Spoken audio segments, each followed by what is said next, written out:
ഞാനൊരു ആർട്ടിസ്റ്റ് ആയത് കൊണ്ടാണോ എന്ന് എനിക്കറിയില്ല.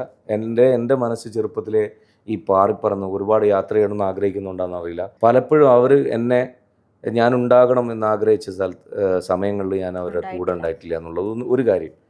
പിന്നെ ഞാനിത് പറയാനുള്ള വേറൊരു കാരണം കൂടിയുണ്ട്. ഞാനൊരു പാട്ടുകാരനായിരിക്കെ എനിക്ക് 2 പെൺകുട്ടികളുണ്ട്, ആയിഷ, ഖദീജ. 2 പെൺകുട്ടികൾക്ക് പിന്നെ ആർട്ടിസ്റ്റുകളായിട്ടുള്ള ആളെ അല്ലെങ്കിൽ ഒരു പാട്ടുകാരനെ, ഒരു അഭിനയിക്കുന്ന ആളെ ഭർത്താവായിട്ട് എടുക്കണമെന്ന് ചോദിച്ചാൽ ഒറ്റയടിക്ക് റജില വേണ്ടെന്നേ പറയുള്ളൂ. അത് പാട്ടുകാരെല്ലാവരും ശരിയില്ലാത്തത് കൊണ്ടോ ആർട്ടിസ്റ്റുകൾ ശരിയില്ലാത്തത് കൊണ്ടോ ആർട്ട് എന്ന് പറയുന്ന മേഖല ശരിയില്ലാത്തത് കൊണ്ടല്ല. ഞാനൊരാൾ ആർട്ടിസ്റ്റായിരുന്നിട്ട് ആ കുട്ടി അനുഭവിച്ചത് അങ്ങനത്തെ കുറേ കാര്യങ്ങളാണ്. അതുകൊണ്ട് എന്തുണ്ട്, അവൾക്ക് പേടിയാണ് അവളെ പെൺകുട്ടികൾ അങ്ങനെ ആയിപ്പോരുത്. എൻ്റെ ഈ ഷാഫിക്കാനെ കെട്ടിയോണ്ട് ഞാൻ അനുഭവിച്ചത് എൻ്റെ മക്കൾക്ക് ആ കണ്ണീര് വേണ്ട എന്ന് വിചാരിച്ചിട്ടാണ്.